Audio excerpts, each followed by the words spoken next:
Come with me to a magical place where being labeled the Pork Queen is a compliment, where being nice is just a way of life, and where all leaders of the free world must pass through.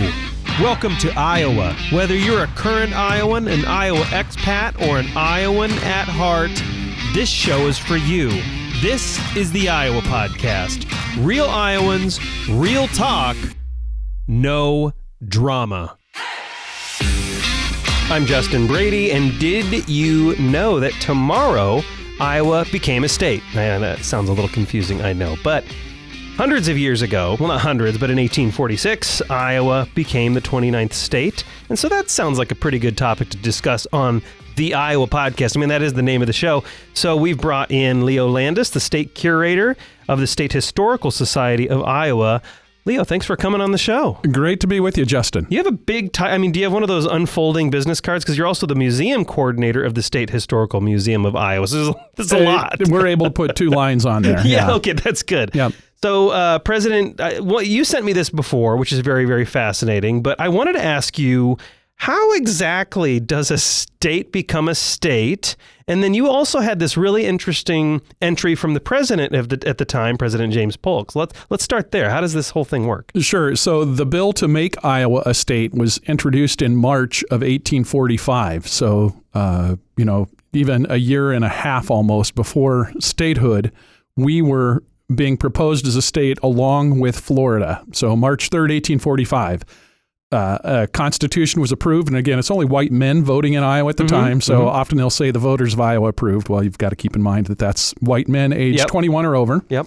And so that gets submitted. But the time our northern boundary was proposed to run from around Sioux City up to the Falls of St. Anthony, which is the Twin Cities. So our northern border was going to be huge. And Congress didn't like that. They voted down the first effort to make Iowa a state. That's why it took from March 1845 to January of 1846 for Iowa to become a state, because the federal government did not like our proposed northern border. Oh, so it was all about the northern border. It was at the time, because a lot of your listeners may know the Honey War story that goes back to the territorial period. Yep, on the south, we talked on the about southern border, and that was still being discussed, and actually does go to the U.S. Supreme Court in 1851. That's the last border to be officially established, is our southern border. But there was only minor contention over that. It was the fact that Minnesota was a territory, Iowa was a territory. Where is the northern Iowa border going to go? And that Constitution of 1844 was sending it up to the Twin Cities. And it wasn't a straight line across. It was initially a diagonal running from present-day northwest Iowa up to the Twin Cities. So we were going to have a kind of a weird angled border that way. Okay. So we get voted down in that 1844 Constitution.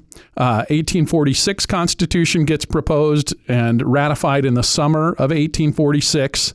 Congress looks at the new proposed northern border, says we support that. And so I think it's September of 46, might have been August of 46. Congress approves that. Still takes President Polk about two and a half months to sign the bill.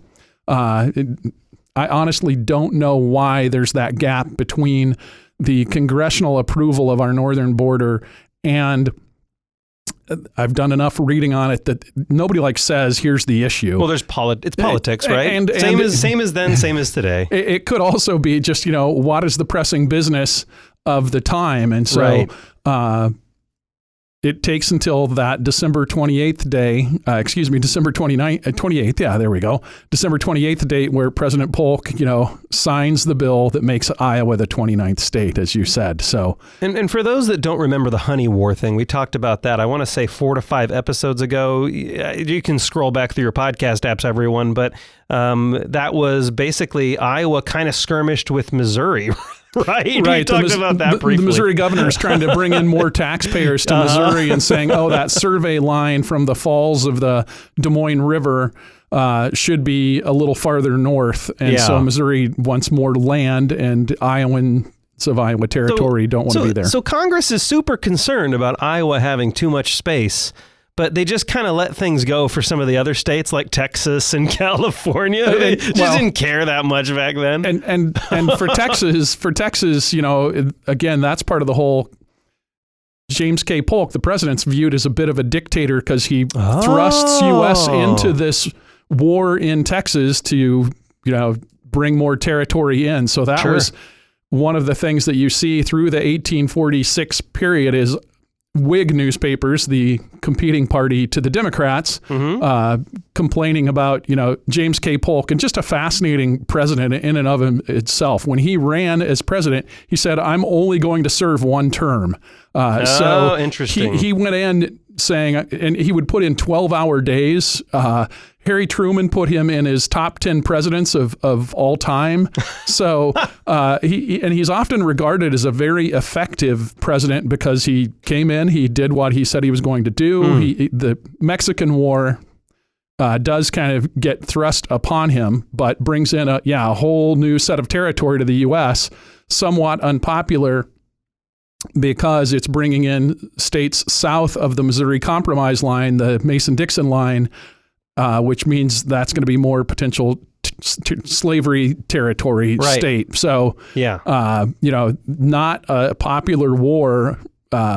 Then Representative Lincoln gives calls him a dictator essentially in the U.S. House. So, Polk had a lot of attacks, but the thing that's beautiful about him and what we're really talking about is he keeps fabulous diaries. And so we know what Polk was doing every day of his presidency in certain ways. Not every president always kept a diary, or sometimes they would get lost or destroyed. Well, Polk's diaries... Yeah, I was going to say, what's the entry on today then? Or I guess this would be tomorrow, for December 28th, he says, an unusual number of visitors called this morning, and among them many members of Congress.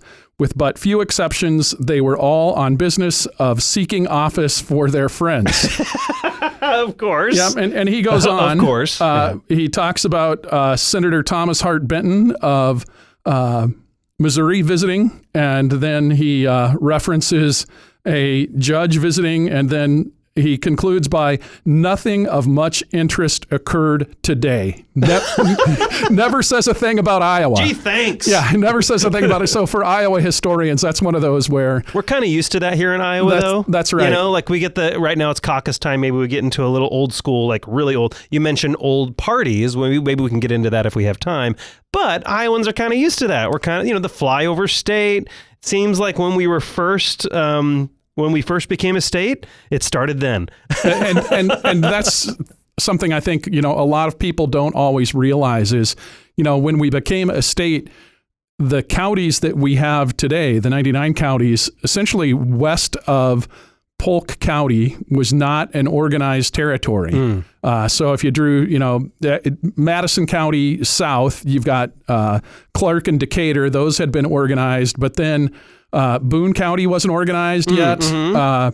You go kind of up to Blackhawk County, that's already a county, but from the western part of the state isn't organized. And even something like Osceola County doesn't formalize its government till after the Civil War. So, 1871. So Iowa was kind of a patchwork of counties that existed, but there was just a bunch of space that was technically Iowa, but not a county and not exactly locally governed at that point. Correct. There was people weren't settling and living there, and that's why you think, to 1857, where you've got the Spirit Lake conflict, the Dakota people, the Wapakute Dakota band, saw northwest Iowa as some of their ancestral land. It hadn't been totally negotiated yet. And so contested land up there through the 1860s into the 1870s. And while Lyon County on the Rock River, and it wasn't even Lyon County till the Civil War, it was Buncombe County, excuse me. It changes its name. So you get things like that too, where we had Yell County, which no longer exists. I think that was either Webster or Hamilton. So county names were in flux even through the 50s and 60s. Through the 50s and 60s, that was my question, is like, so through the 50s and 60s, Iowa counties weren't actually the 99 counties we know today. When did it all stop? Because I know that our friends up in northwestern Iowa who have...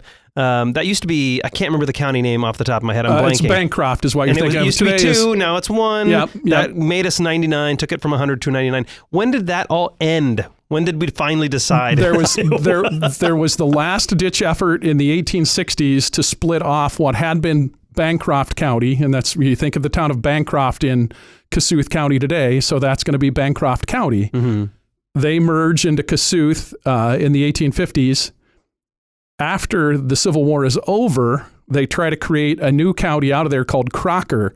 State law was that you couldn't create a new county. If they'd called it Bancroft again, it could have succeeded. We could have 100 counties with Bancroft and Kossuth being apart. But so this might be a little tangent. I don't want to spend a lot of time on it, but are counties some required thing? Is there, when a state receives statehood, is there some federal law that Congress says you have to have counties, or is that kind of just the way states do it? That is typically the way most northern states have done it, is to create counties. You've got parishes in the South, which is essentially a county, where I think of Louisiana and maybe...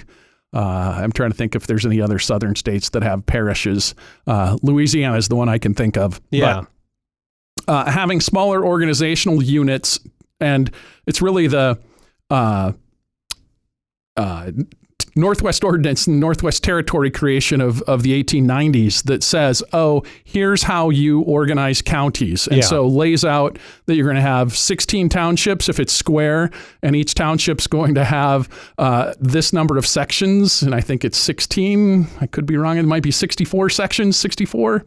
Man, I didn't study up on my so there's history of counties in the U.S. and creation, and it really is. It's through the Northwest Ordinance and the creation of new how to bring territories in that sets up how to survey the land, break it into these square grids of counties. Yeah. And so when we come in, yes, it is established. Here is how you set up a new state, a new territory, and the process of becoming a state. So my wife and I were just in Paris a couple weeks ago, and we were eating at a restaurant, and behind us is this giant golden dome. And I asked the server, I was like, "Is that Napoleon's?" Because I've heard that his tombstone's there. His tombstone is in Paris. And so I was like, "Is that his tombstone? Is that like it's this big golden, of course, ornate building."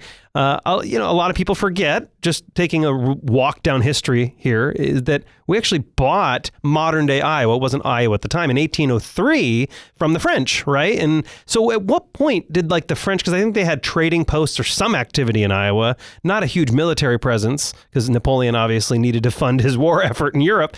At what point were the French moving out? Were there still some French settlements here in Iowa at the time of purchase? What was exactly here before Iowa became a state? What was going on? Yeah, it really was native people. The French did not have a strong permanent settlement in Iowa, like you think of St. Louis or what becomes St. Louis today. Mm-hmm. So hadn't moved up. I mean, there are fur trading spots, Prairie du Chien. Yeah. So across from Iowa, you've got things like Prairie du Chien as a settlement with French establishment. But really, the Spanish almost have as much significance in the short time that they own that territory, because not only does Julian Dubuque, again, a French-Canadian, probably some American Indian ancestry there too, he doesn't just negotiate with the Meskwaki, who control that part of Iowa at the time, or what would become Iowa, the Upper Mississippi. We'll call it the Upper Mississippi. So he negotiates with the Meskwaki to mine lead, but he also has to negotiate with the Spanish. That's why it's the mines of Spain up in Dubuque, because it was Spanish territory for that short 1880s, early 1890s period before Spain and France renegotiate to sell it back to the French. So when President Jefferson purchases the Louisiana territory, it is purchased from the French, as you noted, but it's that short period too where we're also part of what we became had been part of Spain. Yeah, because I knew that the French obviously didn't have the capacity, because the United States is really far removed from France, obviously, and that far removed from Europe. So I did know that they didn't have a huge presence here. They did have military posts in random spots and patrols, and they had I think what I read or before fur trading posts, and that's what Prairie du Chien is, right? And then Prairie du Chien becomes a treaty negotiation spot for the U.S. So the treaty that establishes some of the zones in 1830, I think is the year, is negotiated in Prairie du Chien, but it's what says, okay, the Winnebago or the Ho-Chunk, they've got that kind of rectangular diagonal in northwest Iowa, and that's why in 1846, Allamakee and Winneshiek hadn't been a county yet because that's still Winnebago Ho-Chunk land. And then as they're negotiated out in 1846, then in early 1847, you get Winneshiek and Allamakee counties established in early 1847. So the French certainly are trying to protect their interests. Right. Yeah. And then the U.S. as well, and that's what the negotiations to remove Native peoples does. Interesting, which is a whole topic in and of itself. Right. So is that when negotiations to remove Native people, what does that even look like? Like, is it just the U.S. says, hey, we're a state now, y'all get out? Or is it actually a real negotiation? Or is it more we're acting like we're negotiating with you, but we have a pointy stick in the other hand? What does that look like? So efforts were made to build alliances within the different Native nations. And that's, I think, important for a lot of us. We forget that, every different Native tribe is essentially a foreign nation. So the United States government would say, hey, there's going to be a treaty negotiation at Prairie du Chien in 1830. They would call in the elders, the chiefs of that nation, and say, but we know that the Ho-Chunk need to be represented here, and we know that the Sac or the Sauk need to be represented, and that the Fox or the Meskwaki, and that's part of, again, that French history is the French thought that the Sauk and Meskwaki were all one people, or the Sac and the Fox, and so really they're two different nations. So they get that legacy of the name, but the Fox were the Meskwaki, and that's why they're the Sac and Fox of the Mississippi that own land here in Iowa. They don't ever want to really leave. They've been forced out of enough places that they say, we're going to try to stay and negotiate, again, a little off topic, but in 1857, negotiate to buy land in Iowa. So you've got the Meskwaki settlement, which is not a reservation.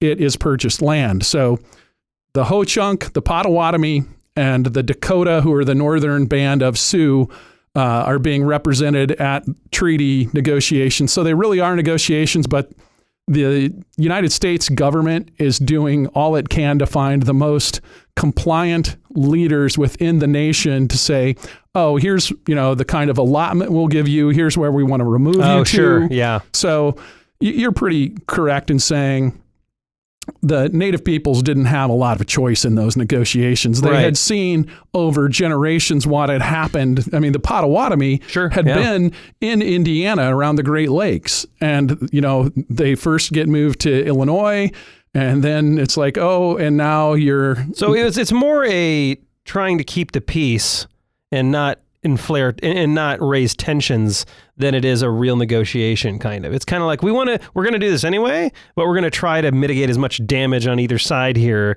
instead of a true negotiation. For the most part, was one-sided. Yeah, that's what it sounds like. The U.S. government didn't give. That's part of the Dakota Wars of the 1860s. Is the Dakota are trying to say, hey, you have promised us these things, and you are not living up to your allotment agreements. And so you get in the middle of the United States Civil War, a group of Dakota or, the Sioux that are in southern Minnesota rising up against the United States government. So who exactly was this forming of Iowa? Was it more of a Congress saying we want that property and we're going to, they already had the property, but we want that to be a state and we're going to form that? Or was it local residents that technically weren't a state yet that petitioned the government to be included in statehood? Like, was this essentially a territory, kind of like, the United States has territories all over the world, or a few. And so was this a kind of what Iowa was? And the residents said, hey, Congress, we want to be included as a state? And you have to reach a population level. And again, I can't remember if it's 20,000, 40,000. I'm sure one of your listeners is going to say, I can't believe the guy didn't know the population level before you can why don't petition. You know all of American history? Well, that's a biggie where I should, but I didn't double check, and I don't want it. It's in the, it's around 20,000, I think. Yeah. Where once the federal government will say we're going to establish the Michigan Territory, and when Michigan Territory reaches a certain population, they can, whenever they're ready, petition for statehood. And that means, creating a state constitution and having a vote on it, and then writing a bill establishing, what your boundaries and et cetera are. Yeah. And so that is the process that gets, again, put forward in the Northwest Ordinance of the 1890s, saying here's how new states can happen. And so that happens in Alabama. It happens in Arizona, New Mexico, Oregon, any state after essentially 1800. Ohio, in 1803, I think is their statehood date, has to go through. Okay. Yeah, has to go through that sort of process. Now, again, Ohio had been open for settlement, but that's the Northwest Ordinance is kind of the precursor to the Louisiana Purchase, where through the end of the American Revolution, we negotiate to say, this territory that's Michigan, Indiana, Ohio, Illinois, Wisconsin, and part of Minnesota is part of what the United States is going to get as part of the settlement for Western land in the treaty that ends the American Revolution. So that Northwest Ordinance and Northwest Territory is, especially because they're all Midwestern states, just like Iowa, sets up what is like, this makes sense. Iowa's going to be a lot like those states, even though we come in the Louisiana Purchase, same with Missouri. Yeah. And part of Minnesota comes in on the Louisiana Purchase, if I remember. I think it's, what's west of the Mississippi essentially is not Northwest Ordinance. Yeah, I can't remember the exact borders, but I probably wasn't paying much attention in high school when we talked about that. Yeah, so that whole Northwest Ordinance is what sets up the process for statehood. You do bring up Minnesota this is probably a whole nother podcast that they should have called if there's the Minnesota podcast, maybe someone can run this story, but they've had some controversy in their state seal. And that kind of brings up, what is the formation of a state seal like? How did that happen in Iowa? And what was the point of a state seal? Were we branding boxes with these things? I imagine it's not just someone just said, hey, we should have a state seal. I imagine there was some purpose at some point. It still is a purpose. So if there is ever a law declared by the state of Iowa, it has to have the appropriate signatures, be published, but once the governor signs it, it gets the state seal. Oh. So it is critical for any state to have a state seal. It's only for use by the executive officer of the state, the governor. Oh. So if we ever print the state seal in the State Historical Museum, we always ask the governor's office. No way. You're not supposed to use the state seal without the permission of the state's executive officer. Wow, I had no idea. Yeah, and people occasionally do that, but we wanted to show what the different symbols, because the symbols on the Iowa State seal, some of them still kind of make sense, but a lot of them are like, I don't know what's going on that state seal. It looks like there's a log cabin on it on the right side. Well, that log cabin is a lead furnace. Oh. Because lead was going to be our big monetary generator besides agriculture because of the lead mines around Dubuque. It's like, so we should put a lead furnace on our state seal. So if you look at the bill was written in February of 1847, so we've just become a state, one of their first actions. And funny, going back to President Polk, I'm not sure if Thomas Hart Benton, the senator from Missouri, was talking to him about Iowa in 1846, but it's his nephew, Thomas Hart Benton, who's part of the committee that creates the Iowa State seal. It's a guy named Senator Bradley and Francis Springer and Thomas Hart Benton of Iowa, who's a state senator. So he's the nephew of the federal senator. It's like, I wonder if Thomas Hart Benton, the senator from Missouri, was saying, my nephew is over there in that Iowa territory. You need to sign that bill today. I have no idea, because Polk doesn't tell us, but you've got those three guys who in February of 1847 create the state seal. So you've got the citizen soldier in the middle. Most of us can kind of recognize that guy. There isn't corn on the Iowa State seal. Interesting. It's wheat, because wheat is the cash crop of the time, and that's what we cared about. It's not like Iowa grows a lot of corn that we cared about. It's like Iowa is part of the breadbasket or the burgeoning breadbasket of the Midwest. So wheat is a big deal, and it's wheat harvesting items. So there's a sheaf of wheat, and the utensils. I know there's a scythe, which is the long-handled thing that cuts wheat. I could get into more detail on that, but that's all we need to say. There's the plow, so that's about tillage and farming. And then just talking about the Minnesota seal a little bit, they now have a loon, and it's kind of and has their state motto on it, the Star of the North, which is in French. but they had an American Indian fleeing from the state, and the state of Minnesota on the said, seal. Yeah, on the seal. Yeah, Not with a farmer. Not and exactly it's like, a good it's look. like, let's yeah. drive out the American Indians. Yeah, Well, wow. American Indians who still have a strong presence in our state, but the Minnesota American Indians are like, that's not really a favorable look at our people. It doesn't make us feel welcome. So Minnesota did redesign their state seal, and now it's a loon with the lake and the North Star. Oh, now it's a loon with the lake. Yeah. So it Yeah, that's didn't have the the new loon one. on it before. It did not. No. Oh, Yeah, wow, the new seal, the prominent figure is a loon. Oh, because I'm not sure what that says about Minnesotans. I mean, I know it's a great. I used to live there. You can make fun of them. Yeah. Anyway, so besides the. That is super funny, because that was going to be my question. Is I don't like, was the loon the state bird way back when they had the original seal? But that's the new seal. That's the new seal. Yeah. The old seal was a farmer and an American Indian fleeing on a horse, and so kind of a typical United States seal was the Minnesota one. And they're like, oh, it really doesn't show our state being welcoming to Native peoples. They were trying to drive them. What was the point of that initially? Like, we drove out. It was at the time, was it like a conquer statement? Like, we took over this land from the invaders, and look at us, how great we are, kind of a thing. Almost like a French. Well, actually, military back in that period, everyone was driving everyone out all the time and beating their chest. Like, that's why France is such a cool, like a big country, and Paris is ornate because of Napoleon. Yeah, it was really more of, this is what improvement and civilization means. Yeah, and really, wow. and I'm using that term improvement because that's what it was in the United States agricultural That's what census. they considered it. Yeah, is how much improved land. So when they come into Iowa and say, who's doing farming in 1850, they'll say, how much land have you improved?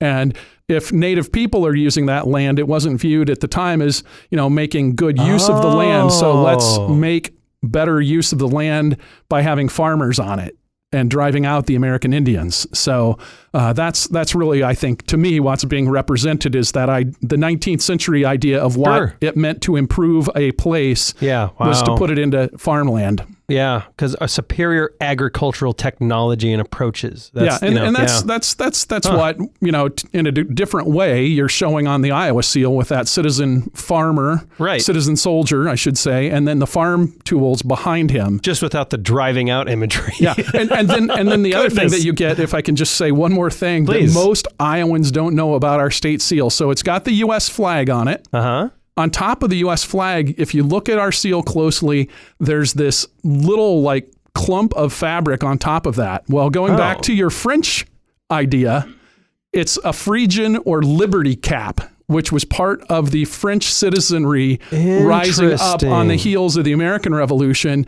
saying we are, and it went back supposedly to Roman history that men who had red caps on indicated that they were free men, not enslaved. Wow. And so on the Iowa seal, on top of the U.S. flag, if you look, there's this little clump of fabric, and when it's done in color, it's red. You can see it. Because it's a liberty cap, and that's explicitly said in the legislation that created our state seal, is it should have a liberty cap on top of the flag. People forget, and I honestly forgot until we visited France, like how intertwined France and even the state of Iowa is, but of course the United States. Like, we forget that we purchased the land from France. We forget that France helped us, fend off the British. Like, we were kind of, for lack of a better term, kind of screwed, and at the last thread of our rope or something. I'm not using the right terminology. And the French Navy came in and kind of saved our rear ends. A lot of people kind of forget that. So, I guess we have Napoleon to thank for a lot of that too. So, then it would have been King Louis. But, King Louis. Yeah. And so caucus time is here. This is another thing I want to talk to you about, because you just mentioned that the party structure, like right now, everyone thinks of the Republicans and the Democrats, right? Obviously, there's Libertarians and there's the Green Party. And there's, I think Andrew Yang has a new party now called the Forward Party. But I think we just kind of think that, the two-party system's always been here. It's not going to change. That's actually not true, right? Correct. And that's what's really interesting about the time Iowa becomes a state. Most people thought that James K. Polk was going to lose to Henry Clay. Henry Clay was a Kentuckian, and he was kind of a middle-of-the-road Whig, W-H-I-G. Right. That was the successors, essentially, to the Federalists, which is why President Washington never would have called himself a Federalist. But Washington and Adams are part of this group who are, thinking of themselves as what becomes Federalist, and then they become Whigs. The Democrats kind of get their start with President Jefferson, but President Jackson really is who kind of cements that idea of the Democratic Party. So the counter to the Democrats are the Whig Party at the time, and Democrats are tolerant and really are, strong executive. The executive can do whatever he wants, much like Andrew Jackson and killing the, Bank of the United States, things like that. Both are expansionist. Want to keep going to the western ocean of the Pacific. So they both, but the Whigs have this idea about internal improvements. So the ideas of building canals, building railroads, even to a degree being a bit anti-immigrant is part of that Whig Party ideal. And whereas the Democrats are farm-based and more rural, and again, still have that expansionist idea. But the schism that you get within the Whig Party is you've got people like Henry Clay who own and enslave people.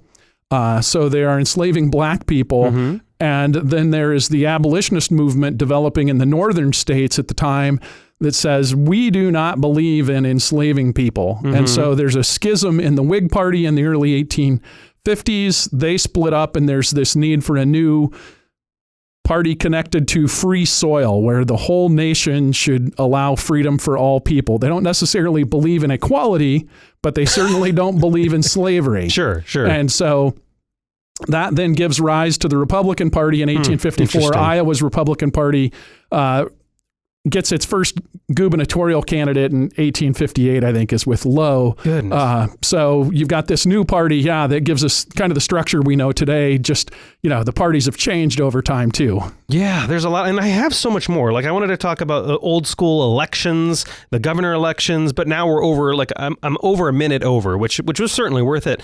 But on this statehood day, is that officially the name, by the way, statehood day? Sometimes we've had Governor Reynolds proclaim statehood day, like for 175th. So again, it gets the governor's state seal when you get an official day. Right now, we do not have an official day, but it's an unofficial day. What happens if someone uses a state seal without permission? Are you the one that kicks in the door? I don't know if there's any penalty. It's just don't do it. You don't want to find out. There's a dark locker somewhere you get tossed into, and Leo's going to come. He's going to drag you out of your house and beat you senseless. Just kidding. Leo Landis, State Curator of the State Historical Society of Iowa and Museum Curator at the State Historical Museum of Iowa. I think right after this, you're going to give a tour. So if people want to get tours, or if people want to reach out and learn more about our great state, how do they do that? Yep. Thanks for asking.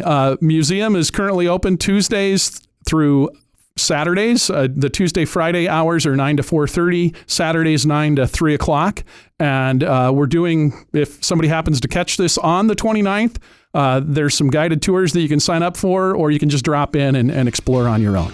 Leo, thank you so much for joining me and all the listeners on the Iowa podcast. I certainly appreciate it. I know all of them. I know all that they do as well. You're welcome. And I should have said, if they want to know more, go to history.iowa.gov. That's the way to see what's going on. Perfect. Thanks again, Leo. You're welcome. And to my fellow Iowans, Iowa expats, and Iowans at heart, thanks for listening and subscribing to the Iowa podcast.